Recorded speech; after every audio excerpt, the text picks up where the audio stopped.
Hi, my name is Ariana. I am 24 years old from San Jose, California, and I am ready for love.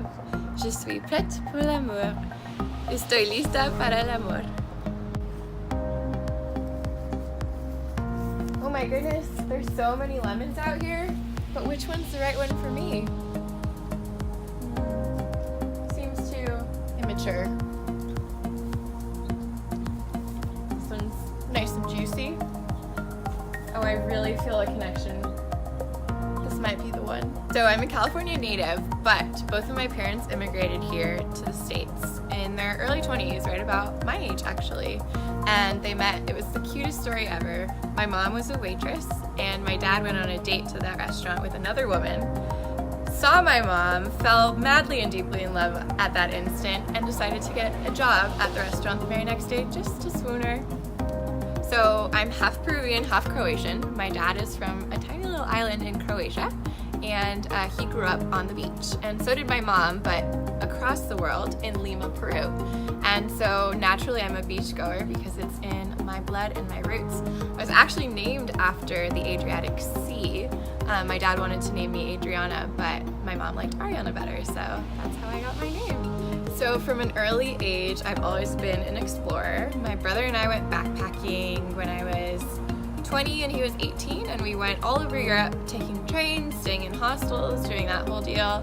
I proceeded to study abroad in Paris. My majors were communication and French in college, and I loved France so much that I moved there after graduation.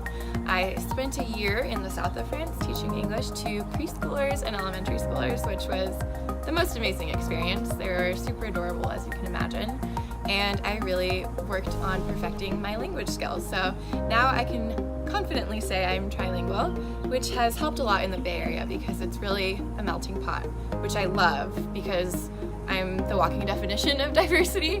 But also when you get to see different cultures and experiences, it really widens your perspective and helps you see that there's so much more to life than what's just in your backyard. So now I'm a yoga teacher, and that's what I've been doing for the past few months. I'm teaching yoga at a studio, at a community center. I'm doing all kinds of yoga with kids and with adults, and I also teach a leadership class to middle schoolers because my passion is to just really empower people and connect them with each other and with the world around them to help them find their passion, as I'm trying to find mine as well. So some future plans of mine, some dreams and goals that I have include pursuing my PhD in mindfulness. I really think that mindfulness has the power to transform our world for the better, to connect people with themselves and with others. And I think that would really make the world a much better place when we learn to understand ourselves and learn about other people and where they come from. It can really bring a lot of peace to the world. It's important to find balance in life. I'm also looking to find balance in my love life as well.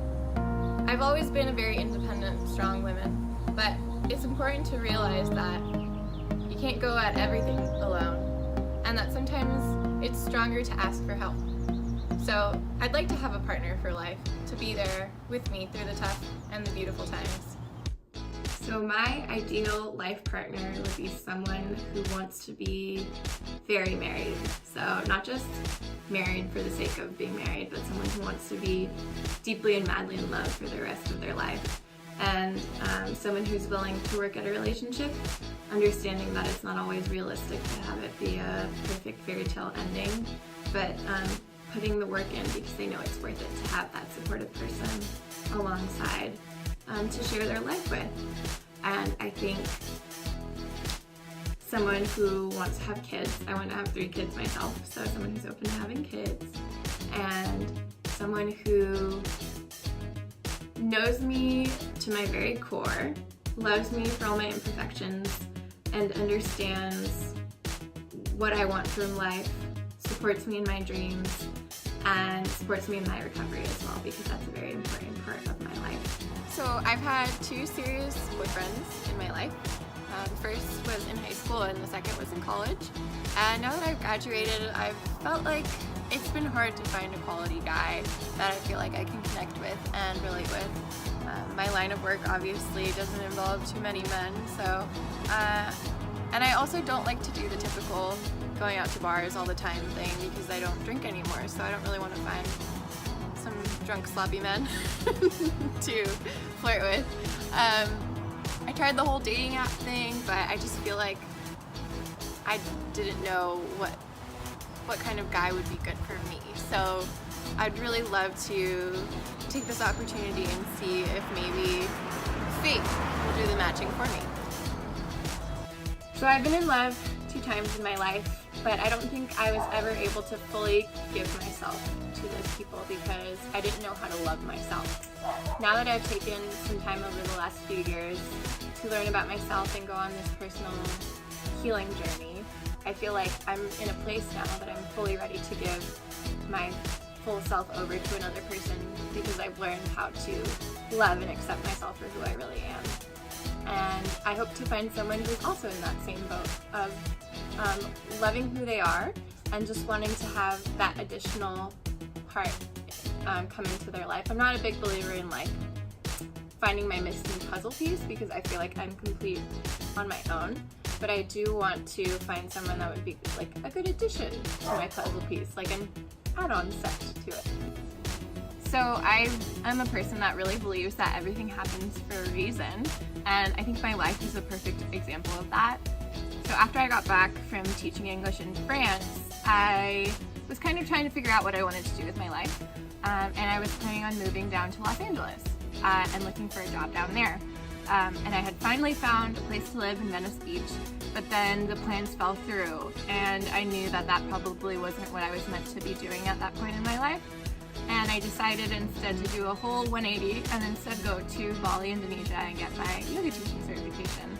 And that was the best possible decision I could have made because Bali taught me so much about myself, besides learning all about yoga, and the more I learned about yoga, the more I loved it. I also got to see what parts of me I needed to heal still, and through that experience of being on this little island in Bali, being close to the water where I feel the most at home, and learning about the ancient philosophy of yoga, I was really able to heal and transform in the best ways that I really think I needed to in that moment.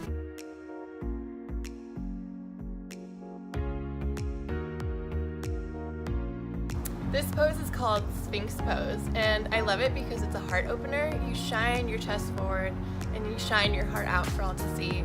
And I'm ready to put myself in that vulnerable position in order to find love. I think it's really worth it. Okay, so this next pose is gonna be our butterfly pose. And we have to sit up nice and tall. It's gonna be a big hip opener. And something interesting about hip opener poses is that it's said that we hold all of our emotions in our hips.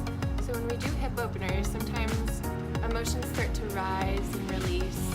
It's really important to acknowledge these feelings and notice if they're trying to tell you something. Before, I didn't really listen to my emotions, and now that I've been sober for a while, I've learned that listening to your emotions is actually a very valuable asset and can help you figure out the next best right move for you. So I've been sober for just over 2 years now. I got sober in my senior year of college because I realized that I didn't like the type of person that I was when I was drinking. I had a lot of fun when I was drunk, but a lot of times I made decisions that didn't align with who I was sober. And yeah, all my values just went out the window, and I was throwing my life away that was filled with all of these beautiful things and opportunities. And so I decided that I would be a much happier person sober. So I decided to stop drinking, and it's been the best decision I've ever made. I'm fun, fit, flirty, and flexible. Hi, hello everyone. We are at the climbing studio. I'm here with my climbing buddy, Allie. Hi. And we're gonna go hit the rocks.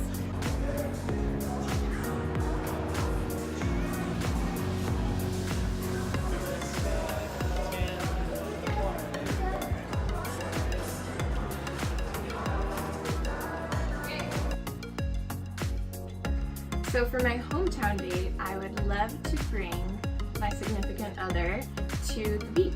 I live in the Bay Area, and the beach is only a short drive away, Santa Cruz Beach Boardwalk is a great place for a date. So I would love to take that person there, go on some rides, play some games, enjoy the beach, jump in the water, maybe play some beach volleyball. We could end the day with a bonfire, maybe making some s'mores, and then I think it would be really fun to go karaokeing with my friends and have him meet my friends that way. And of course he'd meet my family, which would be my mom, my dad, my sister, my brother, but also maybe my whole extended family. So I have a huge family on my mom's side because we're Peruvian, and that kind of reminds me of like my big fat Greek wedding, because whenever we have a family gathering, which is very often, there's normally like 30 plus people. So it would definitely be a good test run to see if that person could handle my big Oompa Loompa of a family. I'm really close to my family. We're a very tight-knit family. I have a little sister who's 16, a brother who is 21. He's away at art school right now in Chicago, and two parents that I love so much. And now I want to show you my baby. This is my baby, Percy. He's a gay British man. Can't wait to see you at the mansion.